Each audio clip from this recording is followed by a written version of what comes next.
नमस्कार शुभ सकाळ। आज अगस्ट मास 27 तारीख बुधवार। आज गणेश चतुर्थी। विघ्नहर्ता श्री गणेश आपण परिवार को सुख स्वास्थ्य और समृद्धि प्रदान करंतु। आपण भल पाइबा और आशीर्वाद स्वरूप गोटे गोटे लाइक कर दिंतु। नुआ होइथिले चैनल को सब्सक्राइब करी पाखरे थिबा बेल आइकन को क्लिक करंतु। मु आज आपण मानक पई केतेगोटी गुरुत्वपूर्ण खबर आनिछि।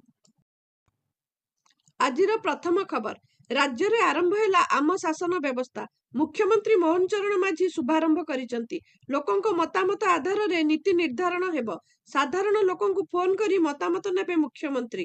सरकारक सेवा किभली मिलुची से बाबत रे फीडबैक नेबे। शासन को लोकाभिमुखी करने को राज्य सरकार एही पदक्षेप।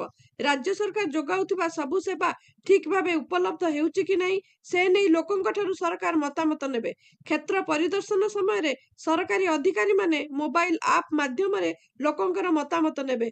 Facebook, x, WhatsApp, website, chatbot एवं सीधासलख टोल फ्री नंबर 14471 को फोन करी मतामत देई परिबे साधारण जनता। परवर्ती खबर, बालीपाटना थाना अंचल में बेआईन गो चालान वृद्धि पाई। आज बेआईन भावे गो चालान बेले गोरु व्यवसायी रक्तमुखा हुई गो रक्षकों को हत्या उद्यम करिसंती। खबर पाई पुलिस गोरु बोझेई गाड़ी सह जणु को अटक रखिछि। सूचना अनुसार आज भोरु चणाहटा सरीपुर रास्ता रे पिकअप नंबर OD 02 CC 1708 रे गाई मानकु अमानुषिक भावे मुह गोड़ बांधी नेउथुबा किछि गो रक्षक देखिथिले। गो रक्षक माने सरीपुर भोळसाई निकट रे पिकअप को अटकाइबा को चेष्टा करिथिले। पिकअप रे थिबा 3 जण युवक विभिन्न मारणास्त्र देखाई गो रक्षक मानकु मारि देबाकु धमक देबा सह धान बिल रे पसी 2 जण फेरार होई जाइथिले। गाड़ी चालक एही थाना बेंगवतीर कुतुब अल्ली को गो रक्षक एवं ग्रामवासी काबू करी पुलिस जिम्मा देइचंती। तेबे गो चालानकारी कबलरू गो रक्षक अल्पके वर्ती जाइथिबा जणा पड़िछि। ए नै स्थानीय बजरंग दल तरफरु थाना रे लिखित अभियोग होइछि। परवर्ती खबर, सांबादिक मानक पई खुशी खबर, बढ़िला गोपबंधु सांबादिक स्वास्थ्य बीमा योजनार आवेदन तारीख। मुख्यमंत्री मोहन चरण माझी निर्देश क्रमे गोपबंधु स्वास्थ्य बीमा योजनार आवेदन तारीख को वृद्धि करा जायछि। पूर्वरु एही आवेदनर शेष तारीख थिला अगस्त 25 तारीख। सांबादिक मानक अनुरोध रक्षा करी राज्य सरकार एही आवेदनर शेष तारीख को अगस्त 30 तारीख पर्यंत वृद्धि करिसंती। परवर्ती खबर, गठन है श्रीमंदिर परिचालना कमिटी। 10 जन सदस्यों को नहीं एक कमिटी गठन करा जायछि। सूचना योग्य, श्रीमंदिर परिचालना कमिटी गठन होई पारु नथवा नहीं कल्पना जल्पना चलीथिला बेले आसंता गोटिए सप्ताह भितरे नुआ कमिटी गठन हेबो बोली गत सप्ताह रे कहिथिले आईन मंत्री पृथ्वीराज हरिचंदन। कमिटी नथिबारु अनेक गुरुत्वपूर्ण निष्पत्ति निया जाई पारु नहीं। अनेक काम मध्य अधपंतरिया पड़िछि। श्रीजीउଙ୍କ नीतिकांति श्रृंखला आनिबाकु रहिथिबा प्रस्ताव उपरे मोहर बाजी पारु नहीं। ता सहित भक्तों सुरक्षा, श्रीमंदिर सुरक्षा सह श्रीमंदिर आईन रे संशोधन भली अनेक गुरुत्वपूर्ण प्रस्ताव अटकी रही। कमिटी गठन हेले एही सबु प्रक्रिया त्वरान्वित हेबो बोली से सूचना देइथिले। राज्य सरकारक पक्षरु परिचालना कमिटी गठन नै समस्त प्रक्रिया शेष होइछि बोली से कहिथिले। परवर्ती खबर, एली क्लब पक्षरु आयोजित जातीय स्तरीय प्रतियोगिता miss tin India final round रे पहुंची कोरापुटर झियो सुश्री मुग्धश्री मिलनिका। सुश्री हेउचंती जिला परिषद कोरापुट रे कार्यरत थिबा रश्मिता दास झियो। वर्तमान से गांधी इंजीनियरिंग कॉलेज भुवनेश्वर रे बीटेक पाठ पढुचंती। एली क्लब पक्षरु भुवनेश्वर रे आयोजित टीन मिस इंडिया ऑडिशन रे सुश्री अंशग्रहण करथिले। वर्तमान फाइनल राउंड रे 18 जन झियोंक मध्य रे सुश्री ओडिशारु एकमात्र प्रतियोगी भावे स्थान पाइछन्। परवर्ती खबर, आंदोलन ओहरिले अमला कर्मचारी। 15 दिन पर कार्य जोग देबे अमला। कड़ा कार्यानुष्ठान पई जिल्लापाल को राजस्व विभाग चिठी पर आज आंदोलन प्रत्याहृत नहीं घोषणा करिसंती अमला संघ सभापति। गत 15 दिन हेब 10 दफा दाबी रे आंदोलन करुथिले राजस्व अमला संघ। फल जमी जमा काम पई आसुथबा लोकंक पई नाही नथिबा समस्या होउथला। बाध्य होई कार्यानुष्ठान नेबाकु तागिद करिथिला राजस्व और विपर्जन परिचालना विभाग। धारणा रे थिबा राजस्व कर्मचारी उपरे श्रृंखलागत कार्यानुष्ठान नेबाकु चेतावनी देइथिले। ए सबु नै जिल्लापाल को चिठी लिखिथिला विभाग। छुट्टी रे जाइथिबा समस्त कर्मचारी तालिका देबाकू विभाग पक्षरु निर्देश देइथिले। एहा सह सामूहिक छुट्टी रे जाइथिबा कर्मचारी उपरे श्रृंखलागत कार्यानुष्ठान पई मध्य निर्देश देइथिला विभाग। ପରବର୍ତ୍ତୀ ଖବର 29 ତାରିଖକୁ ସରକାର ଛୁଟି ଘୋଷଣା କରିଛନ୍ତି। ରାଜସ୍ୱ ଓ ବିପର୍ଯ୍ୟୟ ପରିଚାଳନା ବିଭାଗ ପକ୍ଷରୁ ବିଜ୍ଞପ୍ତି ଜାରି ହୋଇଛି। ନୂଆଖାଇ ପର୍ବ ଉପଲକ୍ଷେ 29 ତାରିଖ ଛୁଟି ରହିବ।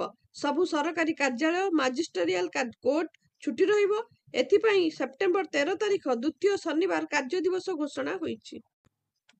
ପରବର୍ତ୍ତୀ ଖବର ରାଜ୍ୟର ଐତିହାସିକ ମନ୍ଦିର ଓ କୀର୍ତ୍ତିରାଜିର ସୁରକ୍ଷା ଓ ସଂରକ୍ଷଣ ପାଇଁ ସଂସ୍କୃତି ବିଭାଗ ଏକ ନୂତନ ହେରିଟେଜ ପଲିସି ପ୍ରଣୟନ କରିବାକୁ ନିଷ୍ପତ୍ତି ନେଇଛି।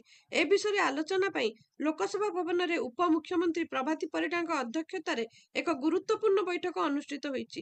ଏହି ବୈଠକରେ ପୂର୍ତ୍ତମନ୍ତ୍ରୀ, ସଂସ୍କୃତି ମନ୍ତ୍ରୀ ଏବଂ ଭାରତୀୟ ପ୍ରତ୍ନତତ୍ତ୍ୱ ସର୍ଭେ କର୍ତ୍ତୃପକ୍ଷ ଅଂଶଗ୍ରହଣ କରିଥିଲେ। ବୈଠକରେ ରାଜ୍ୟର 3000ରୁ ଅଧିକ ଐତିହାସିକ କୀର୍ତ୍ତିରାଜିର ପୁନରୁଦ୍ଧାର ପାଇଁ ନିଷ୍ପତ୍ତି ନିଆଯାଇଛି। ପ୍ରଥମ ପର୍ଯ୍ୟାୟରେ ସଂସ୍କୃତି ବିଭାଗ 75ଟି ଐତିହାସିକ ସ୍ଥଳର ପୁନରୁଦ୍ଧାର କାର୍ଯ୍ୟ ଆରମ୍ଭ କରିବ ବୋଲି ଉପମୁଖ୍ୟମନ୍ତ୍ରୀ ପ୍ରଭାତୀ ପରିଡ଼ା ଘୋଷଣା କରିଛନ୍ତି। ଏହା ସହ ଏକ ଟାସ୍କ ଫୋର୍ସ ଗଠନ କରାଯାଇ ନୂତନ ହେରିଟେଜ ପଲିସି ପ୍ରସ୍ତୁତ କରାଯିବ। ପରବର୍ତ୍ତୀ ଖବର ଭାରତରେ ଦ୍ରୁତଗତିରେ ବୃଦ୍ଧି ପାଉଥିବା ସାଇବର ଠକେଇ ବିରୋଧରେ ସ୍ୱରାଷ୍ଟ୍ର ମନ୍ତ୍ରଣାଳୟ ଏବେ କଠୋର ଆଭିମୁଖ୍ୟ ଗ୍ରହଣ କରିଛି। ନକଲି ବାଣିଜ୍ୟିକ ଆପ୍, ଡିଜିଟାଲ ଗିରଫଦାରୀ ଏବଂ ମିଥ୍ୟା ଡ୍ୟାସବୋର୍ଡ ମାଧ୍ୟମରେ କୋଟି କୋଟି ଟଙ୍କା ଠକି ନେଉଥିବା ନେଟୱାର୍କ ବିରୁଦ୍ଧରେ ଦେଶବ୍ୟାପୀ କାଉଣ୍ଟଡାଉନ୍ ଆରମ୍ଭ ହୋଇଛି। ଦିଲ୍ଲୀ ଏବଂ ମୁମ୍ବାଇରେ ସମ୍ପ୍ରତି ଘଟଣାଗୁଡ଼ିକରେ ବିପଦର ଗମ୍ଭୀରତାକୁ ସ୍ପଷ୍ଟ ଦେଖାଯାଉଛି। ସେଠାରେ ସ୍ୱାସ୍ଥ୍ୟ ମନ୍ତ୍ରଣାଳୟ ଜଣେ ବରିଷ୍ଠ ଅଧିକାରୀ 31 ଲକ୍ଷ ଠକେଇର ଶିକାର ହୋଇଥିଲେ ଏବଂ 2 ଜଣ ମହିଳା 20 କୋଟିର ଶିକାର ହୋଇଥିଲେ। ତେଣୁ ସାଇବର ସିଲ୍ଡ ରଣନୀତି ସହିତ ଠକମାନଙ୍କ ଉପରେ କଠୋର କାର୍ଯ୍ୟାନୁଷ୍ଠାନ ଅଭିଯାନ ତୀବ୍ର ହୋଇଛି। ପରବର୍ତ୍ତୀ ଖବର ଭାରତୀୟ ବାୟୁସେନାର ଲଢୁଆ ବିମାନ MiG-21 ଇତିହାସ ହେବାକୁ ଯାଉଛି। 62 ବର୍ଷ ଧରି ସେବା ପ୍ରଦାନ ପରେ ଆସନ୍ତା ମାସ 26ରେ ଚଣ୍ଡିଗଡ଼ରେ ଅନୁଷ୍ଠିତ ହେବାକୁ ଥିବା ଏକ କାର୍ଯ୍ୟକ୍ରମରେ MiG-21 ବିମାନ ଆନୁଷ୍ଠାନିକ ଭାବେ ଅବସର ନେବ।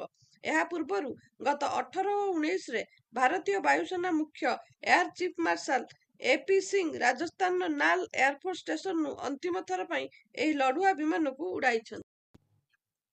ପରବର୍ତ୍ତୀ ଖବର ଏକ ନ୍ୟୁଜ ଏଜେନ୍ସିକୁ ସାକ୍ଷାତକାର ଦେବା ସମୟରେ ଗୃହମନ୍ତ୍ରୀ ଅମିତ ଶାହ ଜଷ୍ଟିସ ଅଫତାବ ଆଲାମଙ୍କ ବିଷୟରେ କହିଥିଲେ। ସେ କହିଥିଲେ, ସାଧାରଣତଃ ଜାମିନ 11 ଦିନ ମଧ୍ୟରେ ସମାଧାନ ହୋଇଥାଏ, କିନ୍ତୁ ଜଷ୍ଟିସ ଅଫତାବ ଆଲାମଙ୍କ କୃପା ଯୋଗୁଁ ମୋର ଜାମିନ ଆବେଦନ 2 ବର୍ଷ ଧରି ପଡ଼ି ରହିଥିଲା। ତାଙ୍କର ବୟାନ ପରେ ସାରା ଦେଶରେ ଏବେ ଜଷ୍ଟିସ ଆଲାମଙ୍କୁ ନେଇ ଉତ୍ସୁକତା ପ୍ରକାଶ ପାଇଛି। ଶାହାବୁଦ୍ଦିନ ଏନକାଉଣ୍ଟର ମାମଲାରେ 2010ରେ ଅମିତ ଶାହଙ୍କୁ ଗିରଫ କରାଯାଇଥିଲା। ସେ ଗୁଜରାଟର ଗୃହମନ୍ତ୍ରୀ ଥିଲାବେଳେ ଏହି ଏନକାଉଣ୍ଟର ଲାଗି ଷଡ଼ଯନ୍ତ୍ର କରିଥିଲେ ବୋଲି ଅଭିଯୋଗ ହୋଇଥିଲା। ତେବେ ଗିରଫ ପୂର୍ବରୁ ଶାହା ଇସ୍ତଫା ଦେଇଥିଲେ। ଗିରଫ ହେବାର 3 ମାସ ପରେ ତାଙ୍କୁ ଜାମିନ ମିଳିଥିଲା।